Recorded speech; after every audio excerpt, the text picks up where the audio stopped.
Hi hello welcome to my channel. இன்றைக்கி நம்ம என்ன பார்க்க போகிறோம்னா மசாலா பாஸ்தா என்கிற மக்ருனி செய்ய போகிறோம் ஃப்ரெண்ட்ஸ்.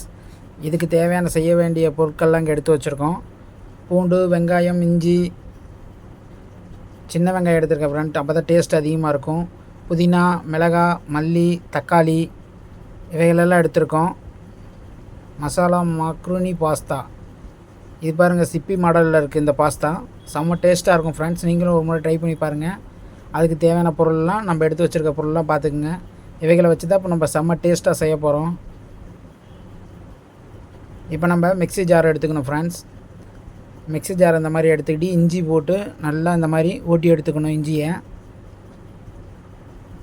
இந்த மாதிரி அழகாக ஓட்டி எடுத்துக்கணும் ஃப்ரெண்ட்ஸ். எந்த அளவுக்குன்னு பாருங்கள். இந்த அளவுக்கு ஓட்டினதுக்கப்புறம் பார்த்திங்கன்னா சின்ன வெங்காயத்தை கொஞ்சமாக அதில் பூண்டையும் ரெண்டையும் மிக்ஸ் பண்ணி இஞ்சி பூண்டு பேஸ்ட்டு மாதிரி ஓட்டி எடுத்துக்கணும் ஃப்ரெண்ட்ஸ். பார்த்துங்க, கொஞ்சமாக தண்ணி விட்டுக்கலாம். இந்த லைட்டாக தண்ணி விட்டுட்டு இந்த மாதிரி மூடி போட்டு நல்லா ஓட்டி எடுத்தோம்னா ரொம்ப அரைச்சிடக்கூட தேவையில்லை. நார்மலாக வணக்கிற அளவுக்கு பேஸ்ட் அளவுக்கு எடுத்துக்கலாம். இந்த மாதிரி இப்போ அரைச்சி எடுத்துக்கிட்டோம் ஃப்ரெண்ட்ஸ். இந்த பாஸ்தா பார்த்திங்கன்னா செம்ம டேஸ்ட்டாக இருக்கும். நீங்களும் ட்ரை பண்ணி பாருங்கள். இப்படி ஒரு தட்டில் நம்ம தனியாக எடுத்து வச்சுக்கலாம். அதுக்கப்புறம் தக்காளியை இந்த மாதிரி கொஞ்சமாக எடுத்து அரைச்சி வச்சுக்கலாம் ஃப்ரெண்ட்ஸ். இப்போ நமக்கு தேவையானதெல்லாம் அரைச்சி எடுத்துக்கிட்டாச்சு. பாருங்கள், இந்த மாதிரி அரைச்சி எடுத்துக்கிட்டாச்சு. இப்போ நம்ம மிளகாத்தூள், தேவையான அளவு மிளகாத்தூள், மஞ்சத்தூள், சிக்கன் பொடி, கரம் மசாலா எடுத்துக்கிட்டு நம்ம இந்த சிப்பி பாஸ்தா தேவையான இதெல்லாம் அரைச்சி எடுத்தாச்சு, பொடி எடுத்துக்கிட்டாச்சு ஃப்ரெண்ட்ஸ். இப்போ நம்ம அடுப்பை பற்ற வச்சிடலாம். இப்போ நம்ம அடுப்பை பற்ற வச்சாச்சு. குக்கர் சூடேறணும், வெயிட் பண்ணுவோம்.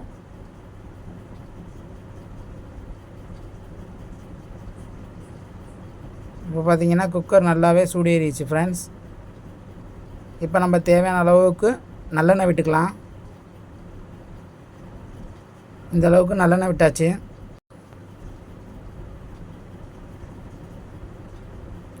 இப்போ வந்து குக்கர் சூடினதுக்கப்புறம் நம்ம அரைச்சி வச்சுருக்க பேஸ்ட்டுங்களை அதில் சேர்த்துக்கலாம். ஃபஸ்ட்டு பார்த்திங்கன்னா வெங்காயம், பூண்டு இந்த பேஸ்ட்டுங்களை சேர்த்துக்கலாம். இஞ்சி அந்த பேஸ்ட்டை சேர்த்துக்கலாம் அப்படி. அதுக்கப்புறம் நம்ம எடுத்து வச்சுருக்க பச்சை மிளகாவை சேர்த்துக்கலாம்.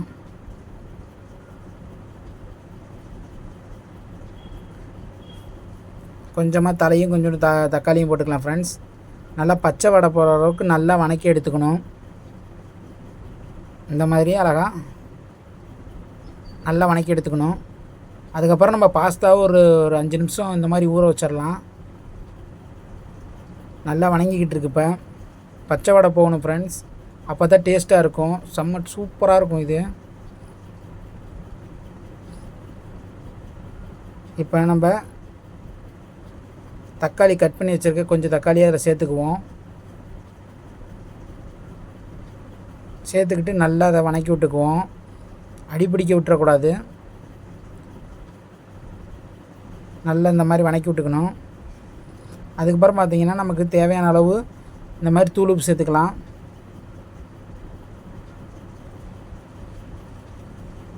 சேர்த்து விட்டுட்டு நல்லா மிக்ஸ் ஆகிற மாதிரி நல்லா கிளறி விட்டுறணும் ஃப்ரெண்ட்ஸ். அதுக்கப்புறம் பார்த்திங்கன்னா நம்ம எடுத்து வச்சுருக்க அந்த பொடிங்களெல்லாம் இதில் சேர்த்துக்கணும். மசாலோட இந்த மாதிரி நம்ம எடுத்து வச்சுருக்க பொடிங்களெல்லாம் சேர்த்தாச்சு. மசாலா நல்லா இந்த மாதிரி கிளறி விட்டுக்கணும்.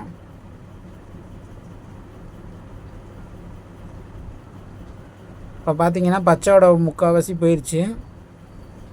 ஒரு 5 நிமிஷம் அப்படியே அதை நல்லா வணக்கி விடுவோம். இந்த மாதிரி நல்லா வணக்கி விடணும். அதுக்கப்புறம் பார்த்திங்கன்னா தேவையான அளவு தண்ணி ஊற்றிக்கணும் ஃப்ரெண்ட்ஸ். இப்போ தேவையான அளவு தண்ணி ஊற்றியாச்சு.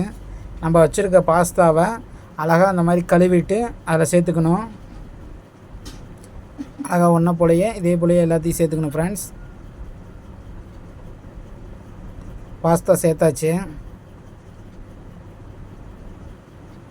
இப்போ என்ன பண்ணுறோன்னு பார்த்திங்கன்னா கொஞ்சமாக லெமன் விட்டுக்கிறோம். லெமன் விட்டுட்டு குக்கர் மூடிடுறோம்.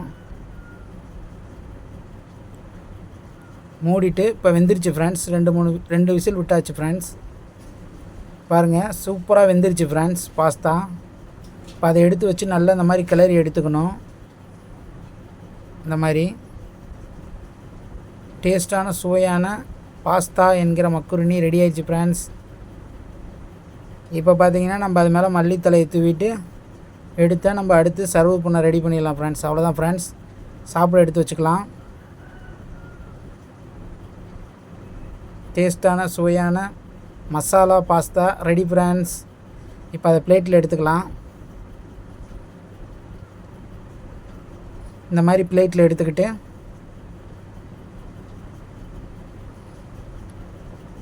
அது மேலே இந்த மாதிரி காரா பூந்தி தூவிக்கிட்டோம்னா செம்ம டேஸ்ட்டாக இருக்கும் ஃப்ரெண்ட்ஸ். நீங்களும் ட்ரை பண்ணி பாருங்கள். இது போன்ற வீடியோக்களை நீங்கள் தொடர்ந்து பார்க்கணும் விரும்பினா நம்ம சேனலை சப்ஸ்கிரைப் பண்ணுங்கள், லைக் பண்ணுங்கள், ஷேர் பண்ணுங்கள். தேங்க்யூ ஃபார் வாட்சிங் Tamim lovely. Thank you. Pasta tasty.